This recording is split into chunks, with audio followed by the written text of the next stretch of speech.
Hello everyone, welcome to my channel, The Big Boolean Theory. This video is part of a lecture series on operating systems, and currently we are on the second module of this course, that is process management.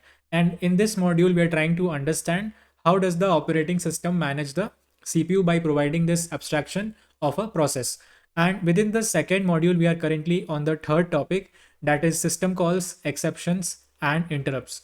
So within this topic we are trying to understand what are the different ways in which the operating system and the user process can communicate with each other, right? So each of these, that is system calls, exceptions and interrupts, are different mechanisms via which the operating system and the user process can communicate, right? So currently we are looking at system calls, and in the previous videos we have discussed what is a system call, why do we need it, and how it is implemented, right?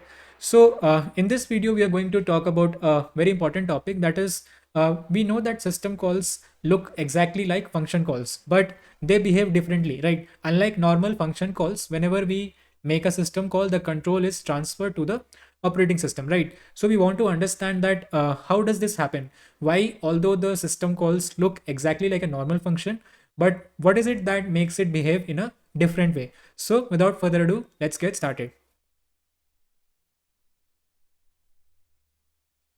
So let us start with an example of a system call.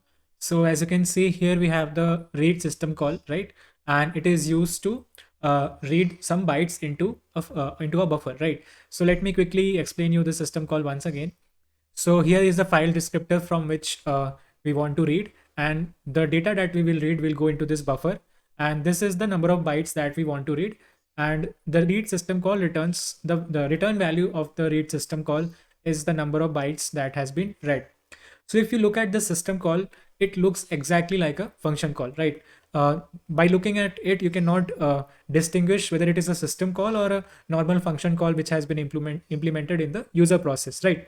But we know that when we make a system call, the behavior is different, right? So you can see this is the user application and this is the operating system. When the user application or the user process makes a system call, you can see the control is transferred to a routine defined in the operating system. So this is the sys underscore call invocation, and the routine has been defined. The code of the sys underscore call is defined inside the operating system. So definitely this behavior is different from a normal function call. When you make a normal function call, let's say, the control will remain within the user application because the code is defined within the user application. But when we speak of a system call, the code is defined inside the operating system. And not just this, the another thing that happens when we make a system call, we talked about this in the previous video, is that the privilege level is switched. So there are two types of privilege modes. One is the user mode and the other is the kernel mode, right? So as we discussed in the previous video, the kernel always runs in the kernel, the operating system always runs in the kernel mode, and at this privilege level it has complete control over the entire hardware, right? Whereas all other pieces of software, including the user applications, run in the user mode. In this privilege level, there is limited control and a lot of things are restricted for the user applications. So whenever we make a system call, the privilege level is raised from the user mode to the kernel mode. You can see the switch to kernel mode, right? We know that when we make a system call, the trap instruction is executed and the privilege level is raised. And the reverse happens when we return from the system call.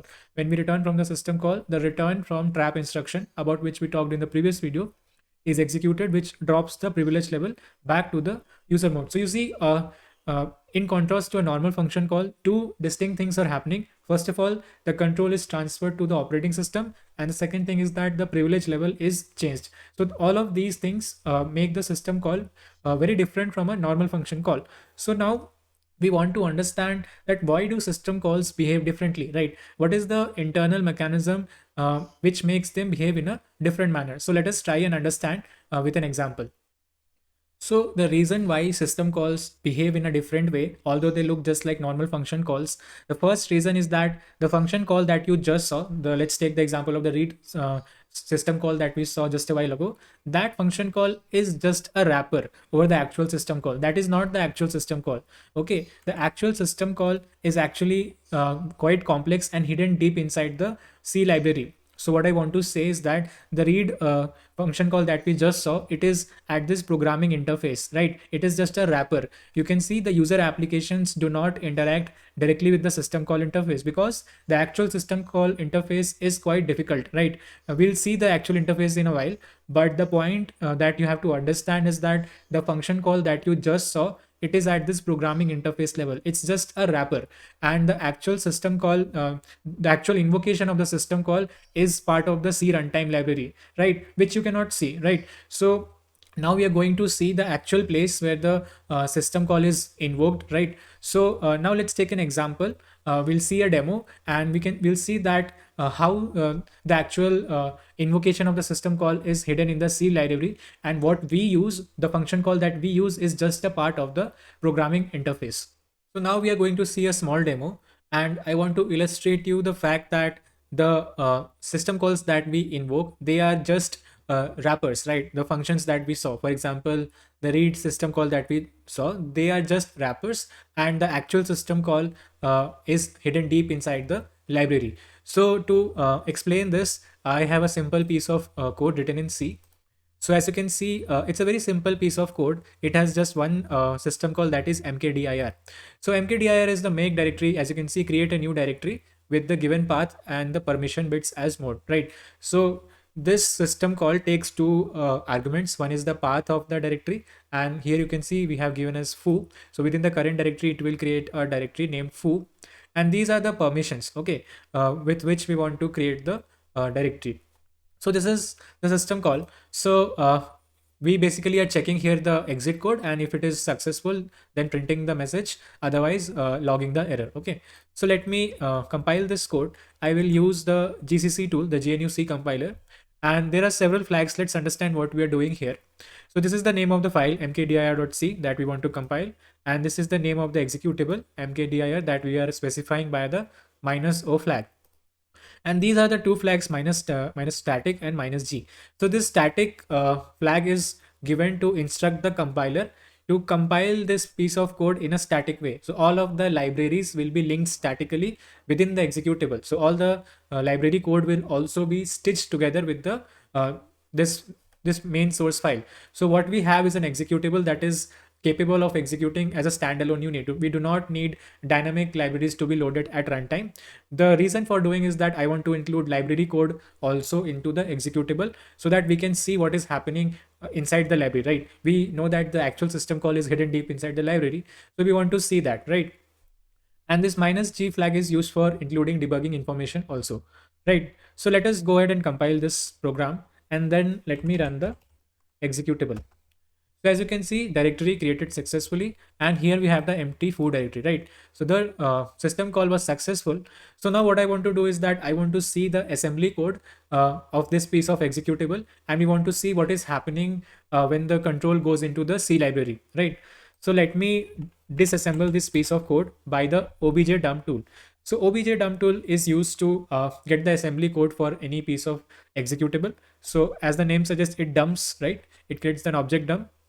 So this is the executable file, and the -d flag says that we want to disassemble. We want to generate the assembly code for this executable file, and the contents I want to put in this text file. So let me go ahead and execute this. And here in the obj dump.txt, I have the assembly code. So let us go to the main function. So as you can see, this is the main function, and within the main body, here you can see there is an __ mkdir function call. So this is what we are interested in. So although in our piece of code it is mkdir, you see here we are calling __ mkdir. We'll understand why this is happening as we will soon see that this is another name. This is just an alias for the same function. And let's go to this function body. Here you can see this is the function body for __ mkdir. And within this is the important piece of instruction, the syscall instruction. So this is the trap instruction. But when this trap instruction is executed, the control is transferred to the operating system, and the privilege mode is raised from user mode to kernel mode, right? We have talked about trap instruction in the previous video when we were studying how the system call mechanism is actually implemented, right? So whenever you make a system call, this trap instruction is executed, and as I said, the two things, that is, the privilege mode is raised from user mode to kernel mode, and control shifts to the operating system. So now let us look at the C library code also to understand how this instruction got here. Okay. So for that, let me take you the C library code base. This is the glibc, right? So this is the website elixir.bootlane.com. I have included the link for this in the description. So here you can find the code base of many important things like Linux, libc, llvm, all of this you can see. So currently we are interested in the C library code, and here if you see the this is the underscore underscore mkdir function call that we just saw here, right? This is the function that is defined in C library. And the first thing that I want to show is that this line, if you see the last line, weak alias underscore underscore mkdir and mkdir. So basically what is happening is that this mkdir function, which we called in our source code, this can also, this has an alias, right? These two are aliases of each other, and the C library replaces the mkdir with this underscore underscore mkdir. So basically when we make the system call, this is the it is replaced by this function. And let's see the body of this function. It takes the same two arguments, that is the path and the mode. And here is where the actual thing is happening. This is the inline syscall macro. Let's see how this macro is being expanded. So first of all, let me see where all this is defined. So you can see this is a macro which is defined in different files. So there are 23 definitions for the same macro.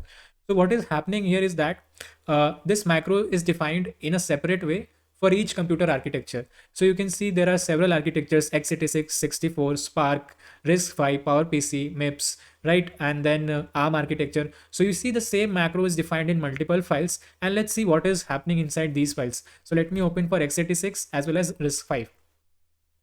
So here is the inline syscall definition. So this is the macro, and let's see how it is expanded. So inline syscall macro. Now let's pay attention because this is a bit messy. So inline syscall expands to this another macro, that is internal syscall. And you see what are the arguments that we are passing: name, nr, and arguments. So what are these?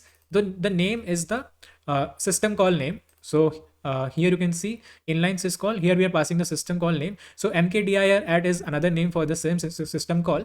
So this is the name, and then nr is the number of arguments. So the number of arguments that we are passing to the macro is 3, and these are the 3 arguments: the path, the mode, and the this is a option. Okay, so you can see name, nr, and arguments. This value is 3. There are the 3 arguments follow. So the point is this inline syscall is expanded by internal syscall. Again we pass the same arguments, and internal syscall is defined here. You see on line number 233, the internal syscall is defined here, which further expands to the smaller internal underscore syscall hash nr. So the value of nr is 3. So it will be expanded to internal underscore syscall 3. Now see here, there are different macros: internal syscall 0, internal syscall 1, 2, 3, 4, up till 7, right? I think it's 6, right? So what are these macros? So basically we can have different number of arguments, right? And for every argument number there is a macro till 6. Okay, so let's see the one that we are interested in. Since we are passing the value 3 and 3 arguments, we will finally reach here internal syscall 3. And here is the assembly instruction. ASM volatile is assembly instruction. So in C you can also write pieces of assembly. Okay, so you see this is the syscall that we just saw here, right? In the syscall, in the mkdir body you see syscall, right? So this is how it is happening. So this is the trap instruction. So basically this macro will be expanded to this code. This piece of code will be finally replacing this macro. So we'll soon understand this piece of code, but the point you see is that how, when we make the mkdir system call, first of all the macro is the underscore underscore mkdir macro replaces the normal mkdir, and this inline syscall is finally replaced by this piece of code. Here we are doing several things, like the trap instruction is there. We are passing the arguments. We have the return value. I'll talk about this piece of code soon in great detail, but let me also show you how it happens on the RISC-V architecture. So currently we talked about the x86 64. Let's see how the inline syscall is expanded for some other architecture, that is RISC-V.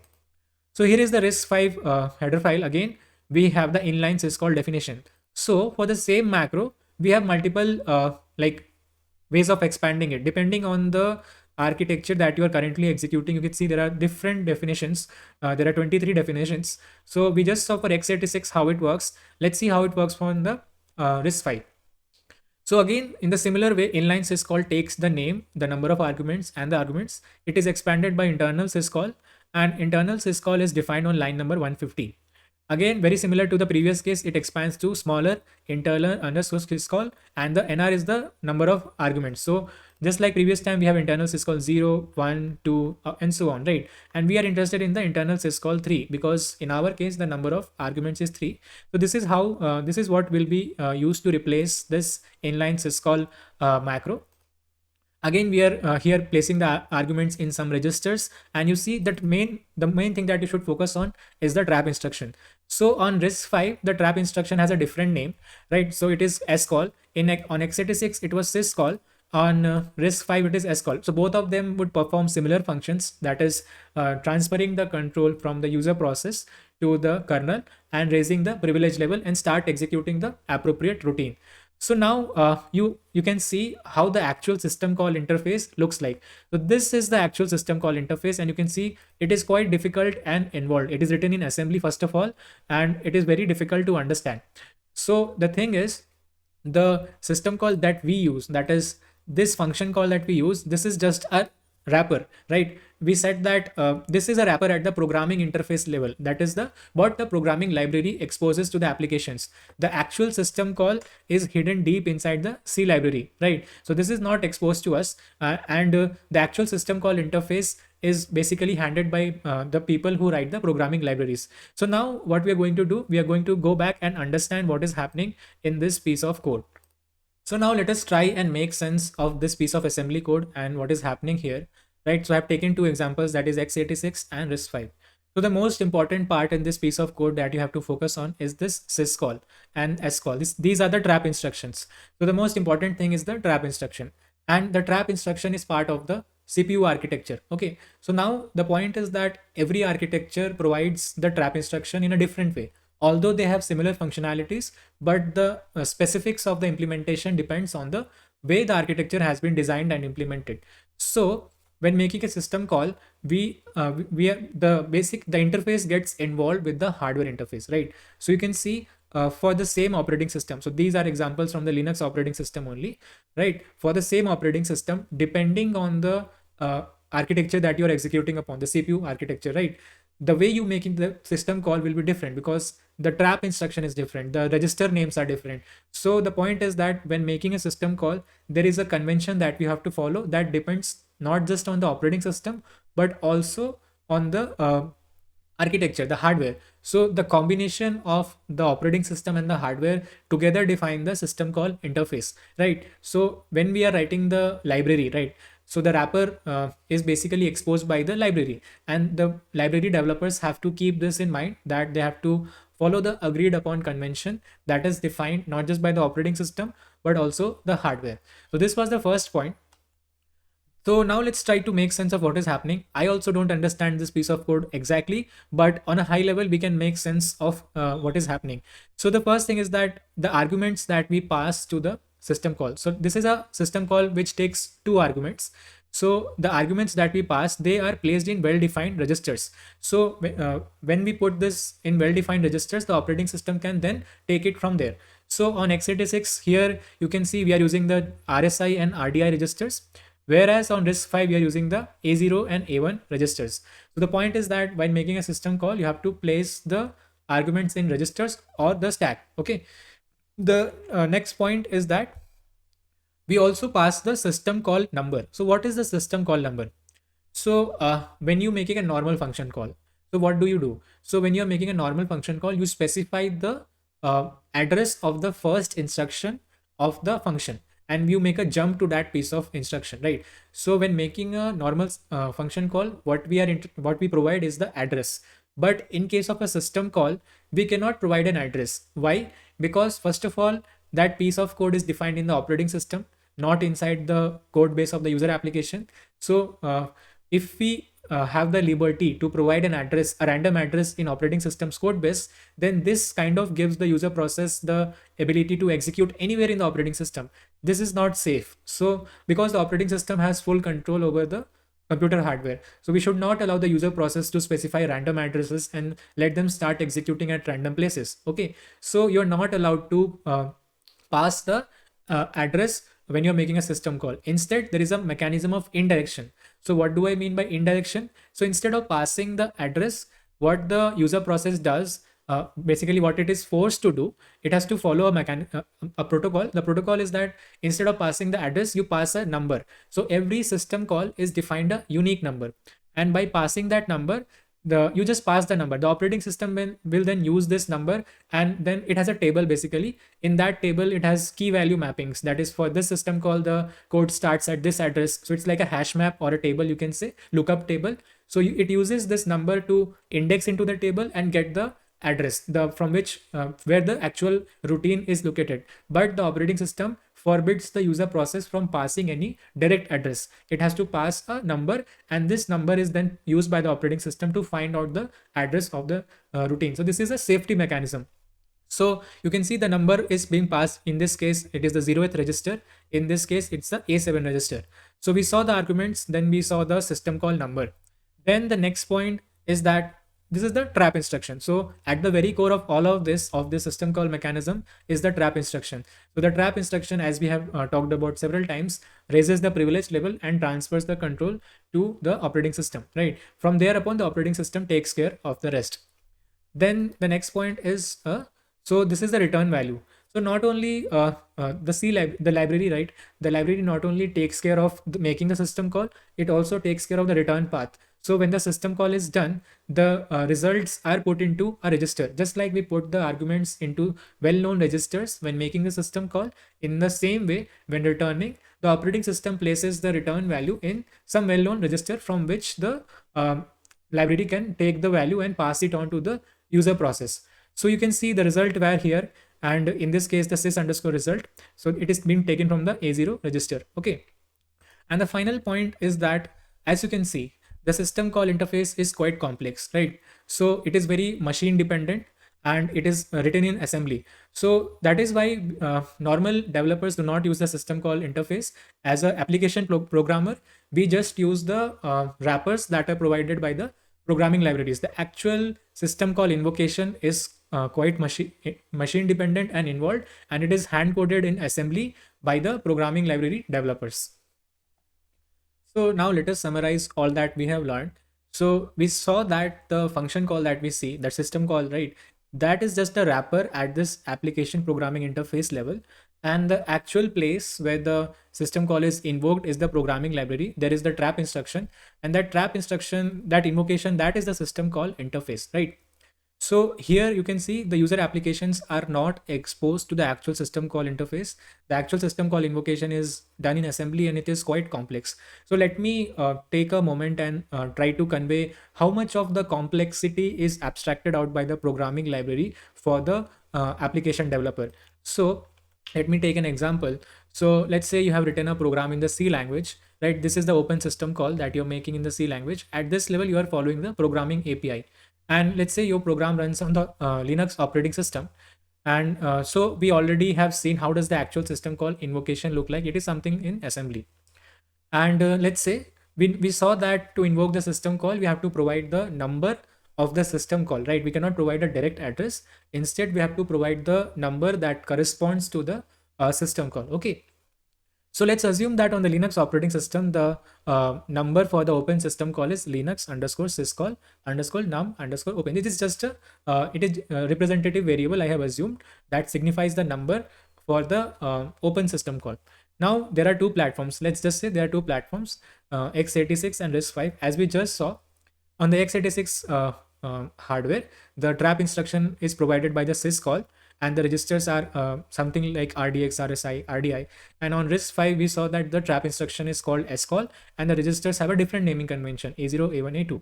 The point that I'm trying to make here is that in order to make this wrapper work on all of these operating systems and on these different hardwares, the library has to have logic to handle both of these, right?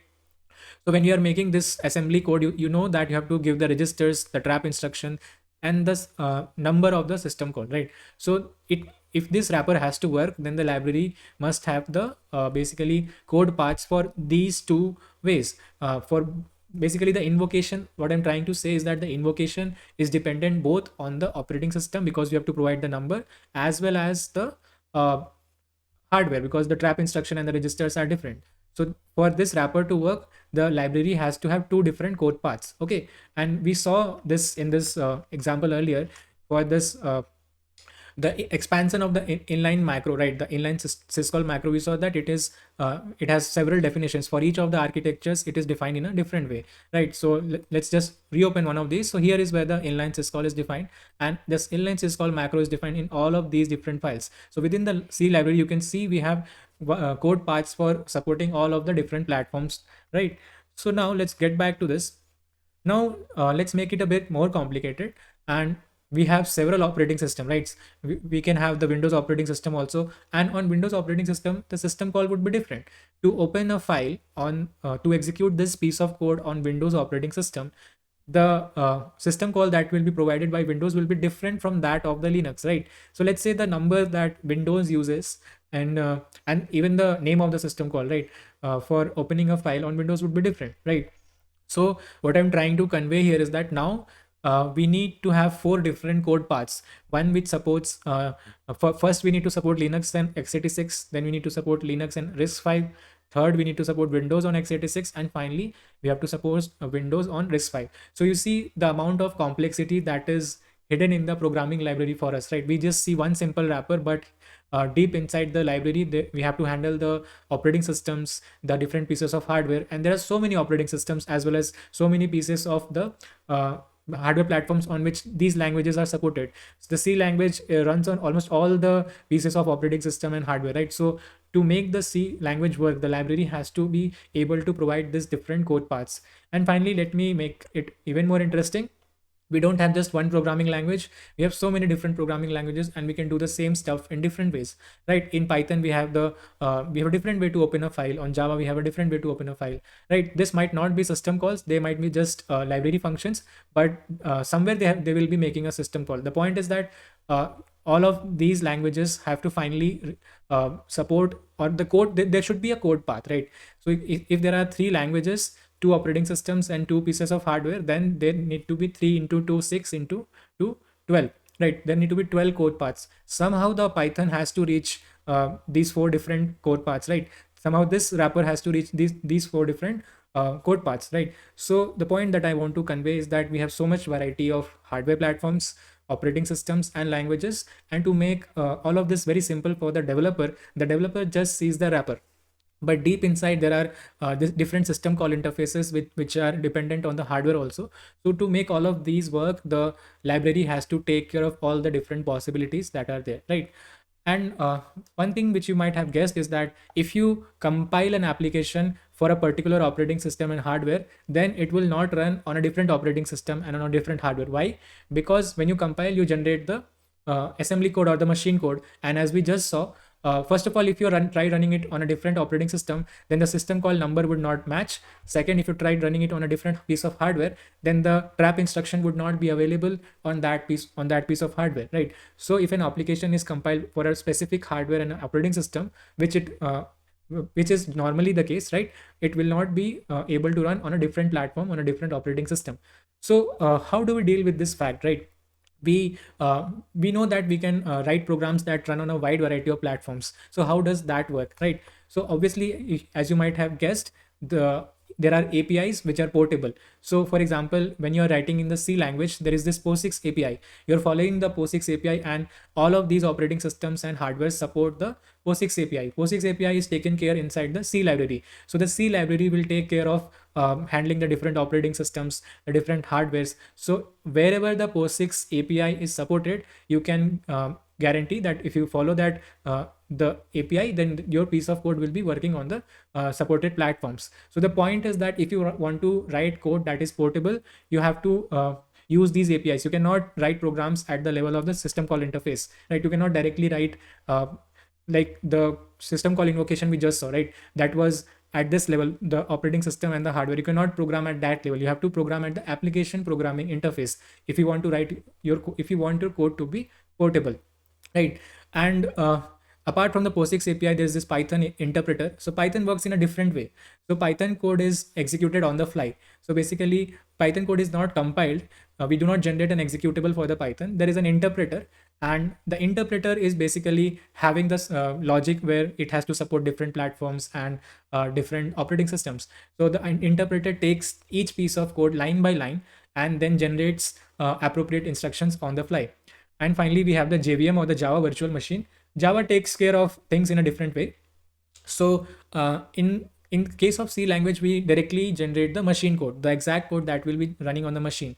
But Java generates bytecode, which is an intermediate form, and it is universal. Wherever you try to run Java program on whichever machine, it will generate an intermediate form, which has a unique and uniform format. And that intermediate form is then run by the Java virtual machine on different platforms. So basically, all of the logic of handling the different platforms, the different operating system is inside the Java virtual machine. And in case of Python interpreter, is the interpreter that handles the like portability part, the part where it has to support the different platforms and the operating systems. So this is how you can write code which will be portable. That is, without making any changes, you can run that piece of code on different platforms. So either you use a API like POSIX, which already has support on different platforms, or you use something like Python interpreter. You just write your code, the Python interpreter, wherever it is supported, it will be able to run. Or you can go with something like Java virtual machine, right? So first, the important point is that the API, the library, or the interpreter, or the virtual machine, all of them have to deal with the nuances of these different operating systems. They have to take care of all of these difficulties so that you can write code which is portable, right? So before I move forward, I just want you to pause and appreciate the amount of work that goes into supporting application on a wide variety of platforms and operating systems. So let's take the example of Google Chrome, and you might have used Google Chrome on different platforms, desktop, smartphones, tablets, right? So first of all, there are different types of devices, right? There could be desktop or computers, laptops, smartphones, and even in these different types of devices, there are so many architectures like x86, RISC-V, ARM architecture. So there's a wide variety of hardware platforms. Then on top of these hardware platforms, there are these different operating systems. For desktop, we have Windows, Mac, and the Linux as the popular operating systems. There are so many more, but these are the popular ones. And similarly, for smartphones, we have iOS and the Android as the two most popular types of operating systems. So you see there is so much variety of platforms and operating systems, and still we have applications that are supported on all of these platforms, right? So the idea lies that we have APIs or interpreters or things like Java virtual machines, which kind of encapsulate all of the logic that is required to handle the different operating systems and the hardwares. All of this is generally invisible to us. All we see is the programmable APIs that is exposed by these entities, right? So we just see the wrappers, but we do not see the complexities that are abstracted out by these wrappers. So underneath, there is a whole bunch of logic that is required to handle the different operating systems and the platforms. All of that complexity has been hidden for the application developers. So I would like to conclude this video by quickly talking about the advantages of not using the system call interface. So what I mean is that, as we know that as application developers, we use this API exposed by the programming libraries. We do not program directly over the system call interface. So I would just like to quickly talk about the benefits. So the first benefit is that the system call interface is very complex. As you can see, it is the actual invocation happens in assembly, the trap instruction. You need to have the knowledge of the hardware registers, the trap instruction, and it is quite complex, right? So this, you need to have a knowledge of the assembly also. So that is why we go for the much easier wrappers that are provided by the programming libraries instead of directly coding in against the system call interface. Okay. The second reason is that when we use these APIs, then we are able to write code which is portable. So if you write code against a system call interface directly and your code looks something like this, then it is very hardware specific. This piece of code will only run on x86 on a given operating system, right? So if you want to write code which runs across different platforms, different operating systems, it is portable, then you need to follow APIs which provide such support. And we have discussed examples like, for example, the POSIX API or the Python interpreter or the JVM, right? There are many more such examples, but the point is that in order to write portable code, we need to use these APIs instead of directly going at the system call interface level. And the final reason is that when we write code at the programming languages level, then we have so many different choices. As a programmer, each programming language provides different features, and this flexibility is very helpful as a programmer. For example, if you write your program in C, then it runs very fast. But the issue is that it has some memory management issues. And if you talk about Java, the memory management issues are not there. The garbage collection is automatic. But in Java, the coding is very verbose. You have to write the number of lines that you have to write while coding in Java is a lot, right? And if you talk about Python, then Python is very crisp. It is not verbose. Within a very few lines, you can accomplish the same task. But again, the Python interpreter makes Python programs very slow. So you see, different languages provide different features, and you can choose one which suits you. But the idea is that at this level, you have a lot of flexibility as compared to directly coding at this level. So guys, this was it for this video. In this video, we covered a lot of material. We talked about why, basically how the system calls that we see, although they look like normal functions, how they are very different, how they behave very differently.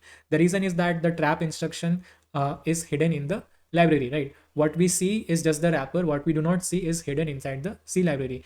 And we also discussed how all of these programming libraries make things very easier and help us to write code which is portable, right? So guys, this was it for this video. Thank you very much for watching, and I'll see you in the next video. Thank you.